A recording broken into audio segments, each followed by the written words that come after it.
Assalamualaikum warahmatullahi wabarakatuh. Mari kita buka pertemuan kali ini dengan bacaan basmalah bersama-sama. Bismillahirrahmanirrahim.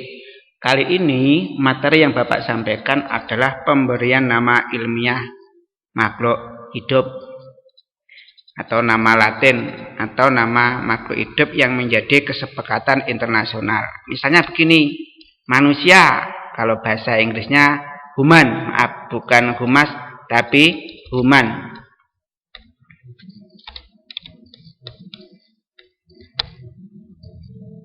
Lalu bahasa ilmiahnya Homo sapiens. Manusia bahasa Indonesia itu bahasa lokal, bahasa Inggris bahasa lokal. Orang Indonesia nggak tahu apa itu human, orang Inggris nggak tahu apa itu Indonesia manusia. Yang tahunya seluruh ilmuwan di dunia biologi mengetahui bahwa makhluk ini namanya Homo sapiens. Lalu apa ayam ini ayam? Orang Inggris nggak tahu ini ayam. Yang tahu hanya orang Indonesia. Tapi seluruh ilmuwan dunia internasional tahu bahwa galus-galus itu ini.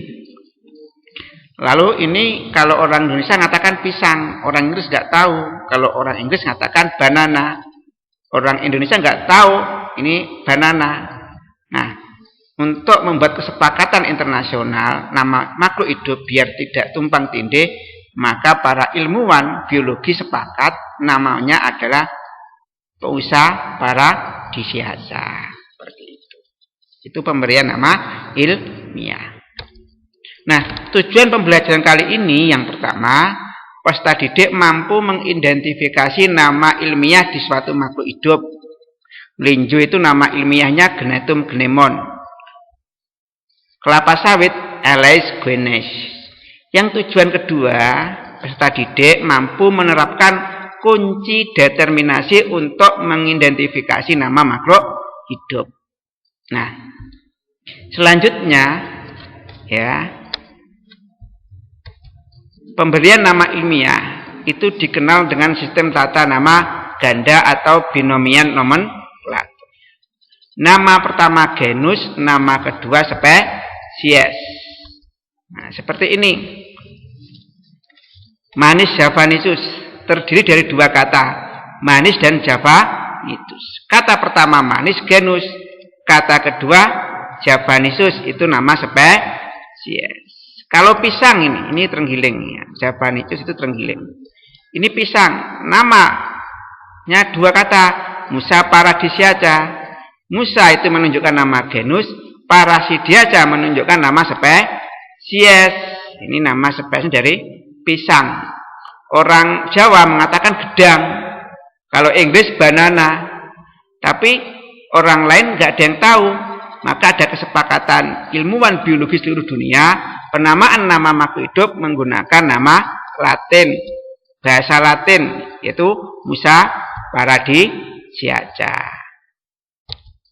Nah, ketentuan dalam menulis nama ilmiah itu ada pertama nama jenis atau spesies, yang kedua nama marga atau genus, yang ketiga nama suku atau famili. Nah, ini nanti ada tata aturan bagaimana memberikan nama famili, nama genus, dan nama spesies. Ada tata aturannya. Pertama, penulisan nama jenis atau spesies. Nama spesies terdiri atas dua kata yang sudah dilatinkan. Kata pertama genus, kata kedua spesies. Kata pertama didahului huruf besar, kata kedua didahului huruf kecil. Ditulis cetak miring atau diberi garis bawah terpisah. Itu kalau ditulis tangan. Kalau ketik komputer ditulis cetak miring. Nah, di sini misalnya terdiri dari dua kata, manis javanisus, terenggiling, Musa paradisiaca, pisang. Kata pertama menunjukkan genus, manis itu genus, javanisus spesies. Musa itu genus, paradisiaca adalah spesies. Kata pertama M ini didahului huruf besar, M-nya besar. J-nya javanisus, kata kedua didahului huruf kecil, D-nya kecil. Nah, sama Musa. Kata pertama dimulai huruf besar, M-nya besar. Kata kedua dimulai huruf kecil, B-nya huruf kecil. Lalu aturan yang ketiga, dalam penulisannya itu dicetak miring. Kalau tulis tangan maka diberi garis bawah dan terpisah. Manis sendiri, jawaban hijau sendiri. Nah, kalau nama genus, genus itu hanya terdiri satu kata. Huruf pertama ditulis dengan huruf besar dan dicetak miring. Misalnya terong-terongan, genusnya terong-terongan. Solanum diberi S kata pertama huruf besar. Felis kucing-kucingan, V huruf pertama huruf besar. Dan dicetak miring seperti ini, dicetak miring.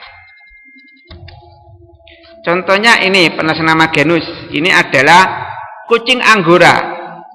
Kingdomnya Animalia, filum chordata itu hewan yang punya rangka tubuh. Kelasnya Mamalia. Mamalia hewan yang menyusui anaknya, ibunya.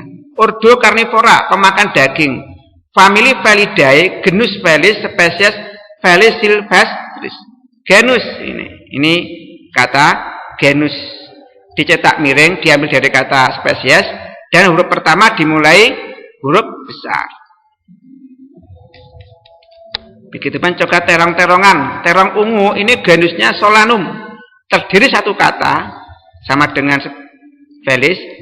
Huruf pertama ditulis huruf besar dan tulisannya dicetak miring. Sekarang pemberian nama yang ketiga adalah nama famili. Ini nama famili. Nama famili. Nama famili berasal dari nama genus ditambahkan kata Aceae. Jika tumbuhan ditambahi kata Ideae. Contoh kalau pada tumbuhan Solanum genusnya ditambahi Aceae jadi Solanaceae. Felis karena hewan ditambah Ideae jadi Felidae. Ini famili terong-terongan, kalau ini famili kucing. Contohnya ini famili dari tumbuhan, ini terong muda, terong ungu. Genusnya Solamun ditambahi Aceae, Solanaceae. Ini kucing anggora, genusnya Felis untuk famili ditambahi Ideae jadi Felidae. Ini contoh terong ungu ya. Terong ungu itu genusnya kan Solanum. Bagaimana familinya? Ya Solanum tambah Aceae, jadi familinya Solanaceae. Maaf, ini terong ungu. Kingdomnya plantae, tumbuhan. Superdivisi Spermatophyta, hewan yang berkembang biak dengan biji. Divisinya Magnoliophyta, tumbuhannya berbunga, punya bunganya. Kelasnya Magnoliopsida, berkeping dua dikotil. Bijinya itu terbagi menjadi dua bagian. Ada dua inti kandung lembaga. Biasanya kalau dikotil, daunnya itu bisa menyirip atau menjari, akarnya adalah tunggang. Nah, ini kucing anggora ya, ini. Kucing anggora ini hewan. Nama genusnya Felis. Kalau hewan ditambahi Ideae, Felis plus Ideae jadi familinya Felidae. Nah, mengapa kok para ilmuwan biologi di seluruh dunia itu berkumpul dan membuat keputusan semua nama makhluk hidup ada nama ilmiah yang dari bahasa Latin dan ini menjadi nama internasional. Mengapa? Alasannya agar tidak ada kekeliruan dalam menggunakan nama ilmiah. Karena satu makhluk hidup hanya ada satu nama ilmiah. Misalnya kalau pisang, mungkin orang Jawa gedang, orang Indonesia pisang, orang Inggris banana. Bermacam-macam. Agar ada satu kata, maka nama kesepakatannya pakai bahasa Latin Musa Paradisiaca.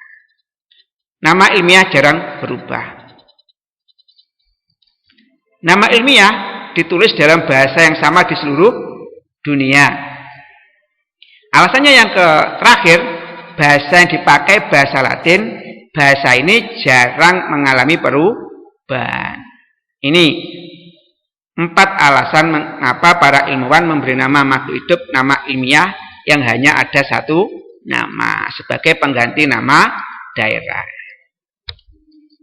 Nah, selanjutnya tujuan yang kedua adalah kunci determinasi. Apa fungsi kunci determinasi? Kunci determinasi itu apa? Itu adalah cara mudah untuk mengenali organisme dan mengelompokkan pada takson makhluk hidup. Misalnya ini, tikus, takson spesiesnya apa? Kita lihat di kunci determinasi. Katak, takson spesiesnya apa? Kelompok spesiesnya apa namanya? Ayam, takson spesiesnya apa? Ikan mas, spesiesnya apa? Cecak, spesiesnya apa? Itu bisa kita lihat di kunci determinasi.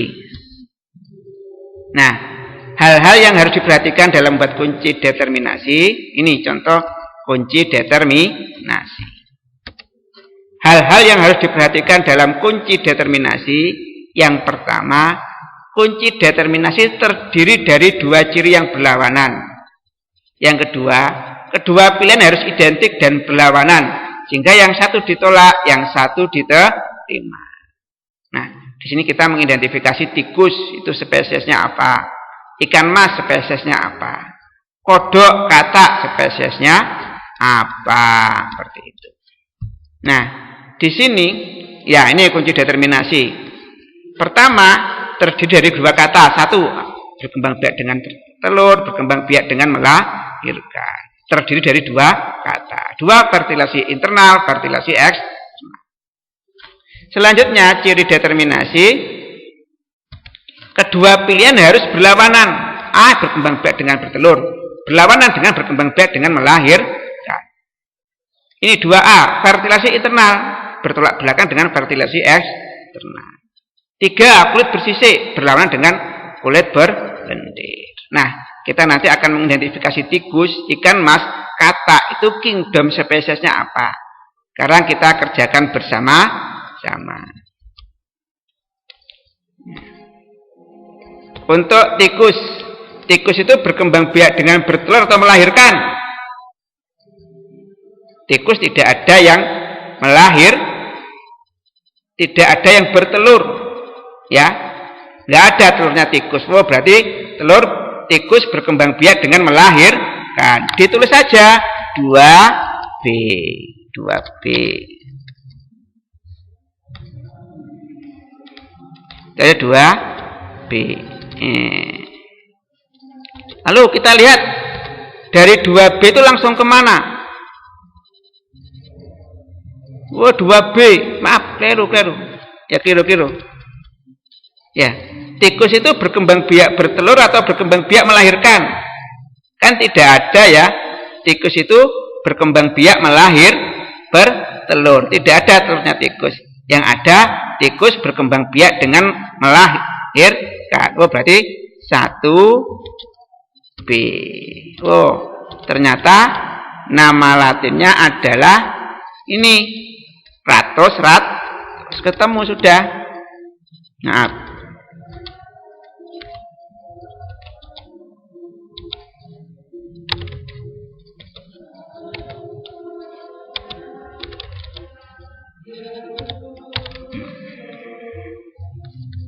ikan mas ya kita cari 1. Kita cari yang poin 1. Ikan mas berkembang biak bertelur atau melahirkan? Ikan itu bertelur.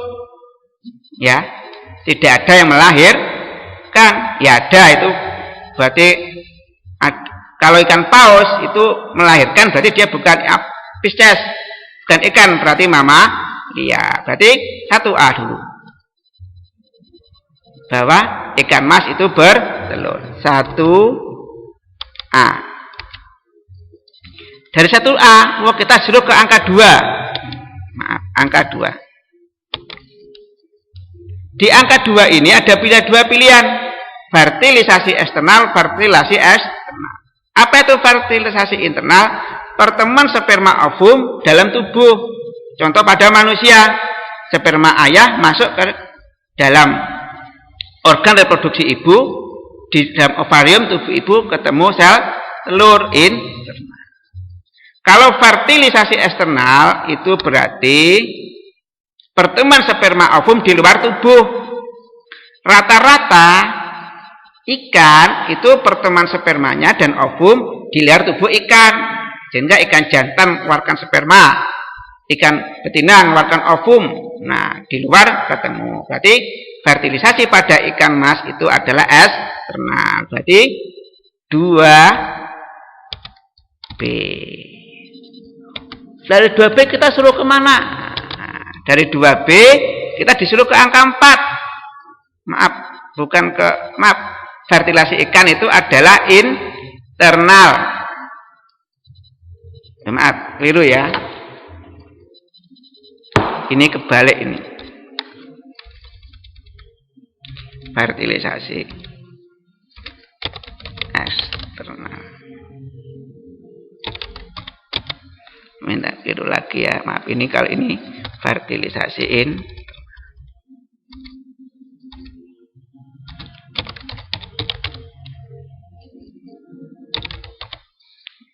maaf, ikan ya, itu fertilisasinya eksternal. Sperma ovum ketemu di luar tubuh. Nah, kita suruh ke angka 3. Dari 2A, maaf. Dari 2A ya, kita disuruh ke angka 3. Angka 3. Nah, ikan kulitnya apa? Bersisik atau berlendir? Oh, ikan itu kalau mas bersisik, berarti 3A. Udah ketemu spesiesnya, yaitu Diprinus carpio, seperti ini. Nah, lalu kata. Nah, kata kita dari A. Kata itu berkembang biak dengan bertelur atau melahirkan. Oh, kata itu bertelur. Nah, berarti 1A.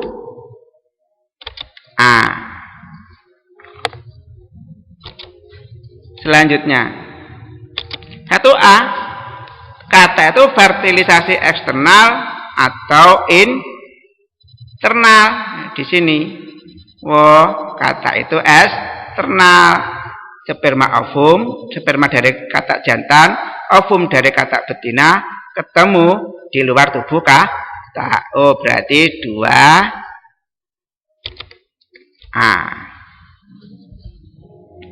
Dari 2A disuruh ke angka 3. Nah, maaf, kata itu kulitnya bersisik atau berlendir? Oh, berlendir. Berarti 3B.